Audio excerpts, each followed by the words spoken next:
Hello friends, welcome to my channel classes. आज हम लोग हिस्ट्री का चैप्टर बौद्ध धर्म के बारे में जानेंगे। मैंने पिछली क्लास में आपको जैन धर्म के बारे में बता दिया था, तो चलिए स्टार्ट करते हैं। आज हम लोग बौद्ध धर्म के बारे में जानते हैं। तो इनके जो संस्थापक है बौद्ध धर्म के, वो महात्मा बुद्ध हैं। इनके बचपन का नाम सिद्धार्थ था।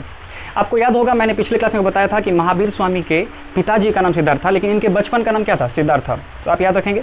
इसके बाद इनका जन्म जो हुआ था वो 563 ईसा पूर्व में नेपाल के लुम्बिनी में हुआ था। इनके पिता का नाम सुद्धोधन था और इनकी माता का नाम महामाया थी। ठीक है। जब महात्मा बुद्ध जन्म लिए थे तो इनकी माँ 7 दिन के बाद मर गई थी, यानी 1 सप्ताह के बाद इनकी माँ की मृत्यु हो गई थी। तो इनके जो पिताजी थे सुद्धोधन, उनकी मौसी यानी अपनी साली से शादी कर लिए थे, जिनका नाम था प्रजापति गौतमी। और प्रजापति गौतमी ने इनका लालन पालन किया था, पालन पोषण किया था। किनका? महात्मा बुद्ध का। इसके बाद विवाह इनका हुआ था 16 वर्ष की आयु में। 16 वर्ष की आयु में महात्मा बुद्ध का विवाह हो गया था। इनकी पत्नी का नाम यशोधरा था। क्या था? यशोधरा। आपको याद होगा, मैंने पिछले क्लास में आपको बताया था कि महावीर स्वामी के पत्नी का नाम, महावीर स्वामी की जो पत्नी थी उनका नाम यशोदा था। क्या था? यशोदा। और इनका यशोधरा, दोनों में थोड़ा सा अंतर है, आप याद रखेंगे। ठीक है। इसके बाद अब नेक्स्ट है कि इनका जो कुल था वो शाक्य कुल था। कौन सा कुल था? शाक्य कुल था। इसलिए इन्हें शाक्य मुनि भी कहा जाता है। कौन सा मुनि? शाक्य मुनि भी इन्हें कहा जाता है। इनके पुत्र का नाम राहुल था। इन्हें लाइट ऑफ एशिया कहा जाता है ना, लाइट ऑफ एशिया कहा जाता है, यानी एशिया का प्रकाश पुंज या ज्योति पुंज भी इसे कह सकते हैं। लाइट ऑफ एशिया कहा जाता है। देखिए, जब महात्मा बुद्ध जन्म लिए थे तो इनका जब नामकरण संस्कार हुआ था, क्योंकि हमारे यहाँ 16 संस्कार हैं, 16 संस्कार में कुछ ही संस्कार लोगों को पता है और खासकर ज़्यादातर अंतिम संस्कार लोगों को ज़्यादा पता है। तो 16 संस्कार में एक नामकरण संस्कार भी होता है। ठीक है। जैसे बच्चा जब माँ के गर्भ में आता है तब भी संस्कार है, 6 महीने का जब होता है तब भी संस्कार है। इसके बाद उसका मुंडन, वो भी संस्कार है। उपनयन जो होता है वो भी संस्कार है। शादी किया जाता है वो भी एक संस्कार है। तो टोटल कितने संस्कार? 16 संस्कार होते हैं। उसमें से एक नामकरण संस्कार होता है। तो सबसे पहले जब बच्चा जन्म लेता है तो नामकरण संस्कार किया जाता है। नामकरण संस्कार होता है ना। तो नामकरण संस्कार जब इनका हुआ था तो बड़े बड़े ऋषि मुनि आए थे और ऋषि मुनि ने कहा था इस बच्चे को देखकर, यानी महात्मा बुद्ध को देखकर, कि ये आगे जाकर के बहुत बड़ा सन्यासी बनेगा। तो इनके पिताजी थोड़ा शॉक में चले गए कि मैं तो राजा हूँ, तो फिर ये राजपाट कौन संभालेगा। तो उन्होंने ऋषि मुनि से पूछा था कि बताइए कि मेरा बेटा कैसे ऋषि ना बने, यानी सन्यासी ना बने, क्या करे जो सन्यासी ना बने।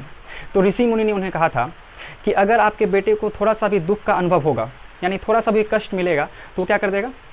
घर को त्याग कर वो सन्यासी बन जाएगा। ठीक है। तो इसलिए जो राजा सुद्धोधन थे वो अपने महल में बड़े बड़े जो भी राजा, मतलब ये जो राजा थे, अपने महल में सभी व्यवस्था की गई। कोई भी, मतलब जो पत्ता होता है ना, पेड़ का पत्ता, वो सूखा पत्ता भी रहने नहीं देते थे। अपने जो बगीचे के जो मालिक थे, यानी बगीचे का ख्याल रखता था, उसको कहा था कि एक सूखा पत्ता भी नहीं होना चाहिए। ठीक है। तो इस तरीके से वो अपना क्या करते थे? अपने महल में उसको रखे थे। महल से बाहर निकलने नहीं देते थे। जो भी सुविधा होती थी सभी उसको वहीं प्रोवाइड करते थे, कहीं बाहर निकलने की जरूरत नहीं थी। लेकिन महात्मा बुद्ध का एक समय आया, उनका मन हुआ कि हम क्या करें? नगर में भ्रमण करें। क्या करें? नगर में घूमें। तो जब नगर में भ्रमण करने के लिए वो निकले तो उन्होंने 4 अवस्थाओं को देखा था।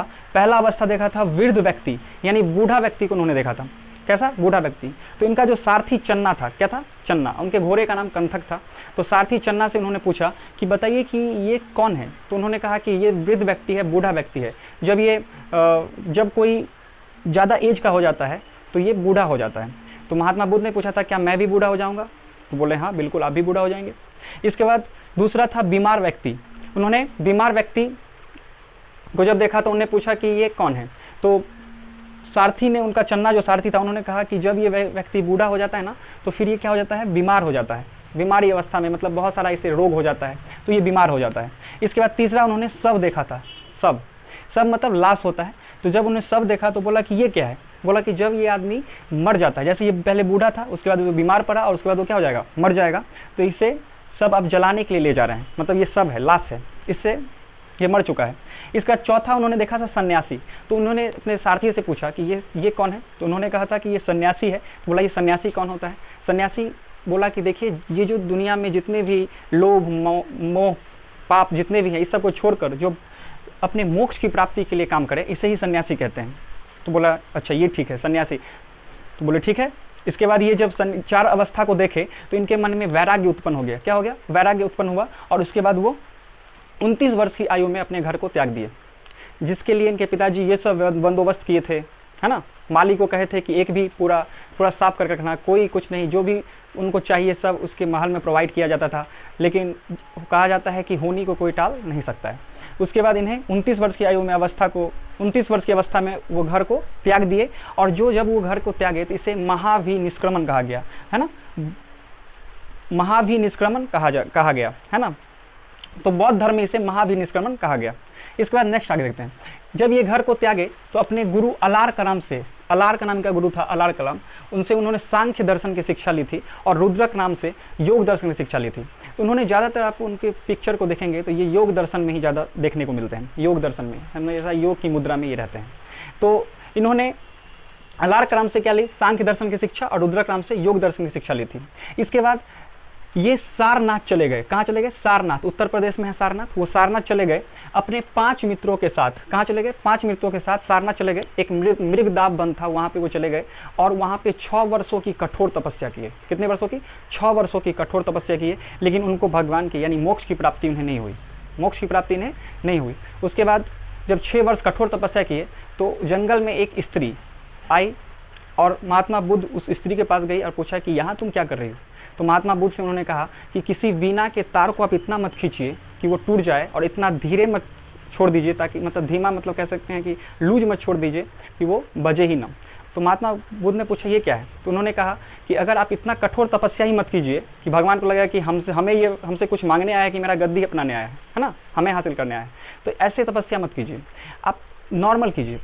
तो महात्मा बुद्ध के बात तो समझ में आ गई, उनकी बातें समझ में आ गई, और उसके बाद वो चले गए कहाँ? गया आ गए। कहाँ? बिहार के गया में। तो बिहार के गया में फल्गु नदी के किनारे, फल्गु नदी जिसे निरंजना नदी भी कहा जाता है, फल्गु का दूसरा नाम क्या है? निरंजना नदी भी है। तो वो निरंजना नदी के किनारे पीपल वृक्ष के नीचे, किस वृक्ष के नीचे? पीपल वृक्ष के नीचे बैसाख पूर्णिमा के दिन इनकी ज्ञान की प्राप्ति हुई थी, है ना। बैसाख पूर्णिमा के दिन इनको ज्ञान की प्राप्ति हुई, और जब ये ज्ञान की प्राप्ति उनके पास हो गई, जब ये कहा जाता है कि जब इन्हें ज्ञान की प्राप्ति हुई थी तो उनके शरीर से एकदम सुगंध निकल रहा था, यानी खुशबू निकल रहा था, पूरा लाइट आ गया था, है ना, पूरा चमक रहा था उनका शरीर, ऐसा कहा जाता है। जब इन्हें ज्ञान की प्राप्ति हुई थी तो उन्होंने सबसे पहला उपदेश कहाँ दिया था? तो अपने 5 मित्र को ही जाकर दिए थे। कहाँ दिए थे? सारनाथ में जाकर, क्योंकि 5 मित्र वहीं था। वो कहाँ गए? सारनाथ फिर, और उन्होंने 5 मित्र को फिर अपना ज्ञान की प्राप्ति जो उन्हें हुआ था वो अपना ज्ञान की पहला उपदेश दिए थे। वो सारनाथ कहाँ गए थे? उत्तर प्रदेश में गए थे। इसका सर्वाधिक उपदेश पूछा कहाँ दिए थे? ठीक है, पहला उपदेश तो सारनाथ में दिए थे जब इन्हें ज्ञान की प्राप्ति हुई थी। इसके बाद सबसे ज़्यादा उपदेश कहाँ दिए थे? तो सबसे ज़्यादा उपदेश दिए थे श्रावस्ती में। कहाँ दिए थे? श्रावस्ती भी उत्तर प्रदेश में है, तो श्रावस्ती में उन्होंने सबसे ज़्यादा उपदेश दिया था। श्रावस्ती में एक डाकू था अंगुलीमाल, आपने सुना होगा, अंगुलीमाल डाकू नाम था। वो सभी का उंगली काट लेता था। तो महात्मा बुद्ध ने उन्हें भी क्या किए थे? ज्ञान दिए थे, उन्हें भी उपदेश दिए थे कि ऐसा तुम मत क्या करो, किसी का जान नहीं लेना चाहिए। तो कहा जाता है कि अंगुलीमाल को जब वो ज्ञान देने गए तो अंगुलीमाल से कहा कि जाओ एक पेड़ का डाल तोड़ कर लाओ।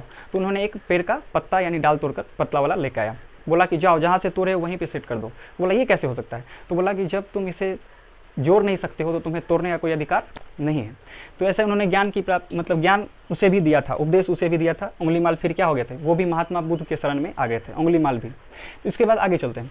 इनकी जो भाषा थी वो पाली थी। आपको हम बताए थे कि जैन धर्म में प्राकृत भाषा में ज्ञान दिया जाता था। तो प्राकृत भाषा उस समय बहुत ज़्यादा टफ भाषा हुआ करती थी, लेकिन पाली भाषा जो थी ये नॉर्मल थी, लोगों को समझ में आती थी।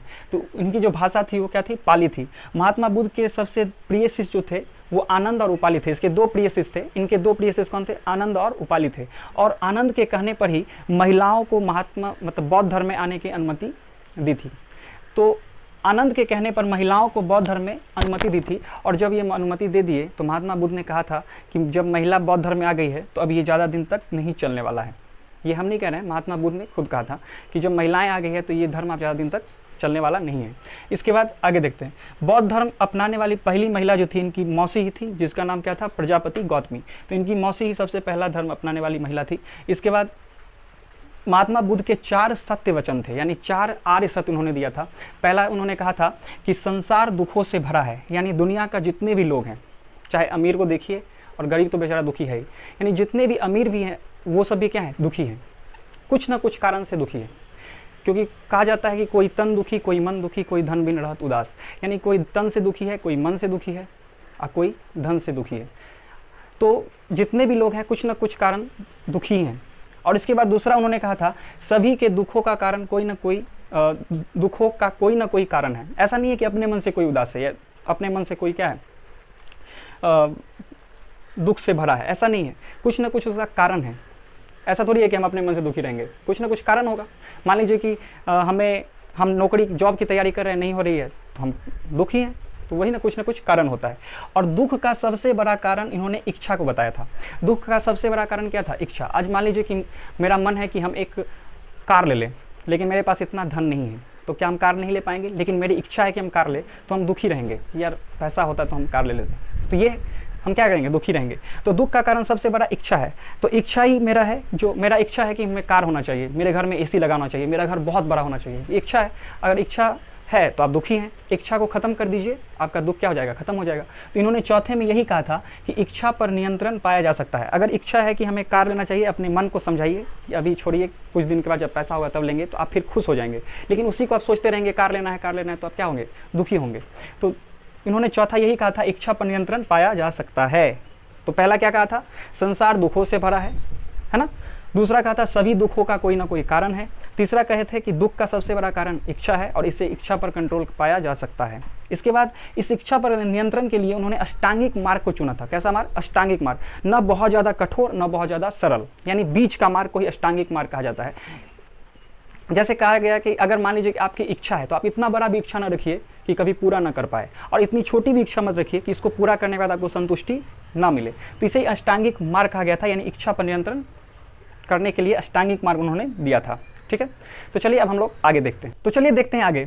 महात्मा बुद्ध ने 3 दर्शन दिए हैं।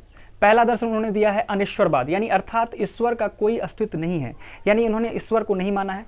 इवन जैन धर्म के लोग भी ईश्वर को नहीं माने हैं, यानी बौद्ध धर्म और जैन धर्म में कहीं आप ईश्वर का नाम नहीं सुनेंगे कि ये ईश्वर की पूजा करते थे, ये ऐसा कुछ नहीं था।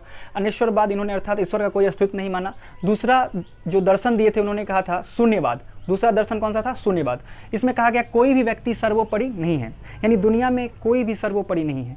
अगर कोई राजा है वो कहता है कि मेरा बहुत बड़ा एरिया है, मैं सबसे बड़ा हूँ, तो इसकी गलत सोच है, क्योंकि इसे सिकंदर को देखना चाहिए, सिकंदर को नहीं भूलना चाहिए।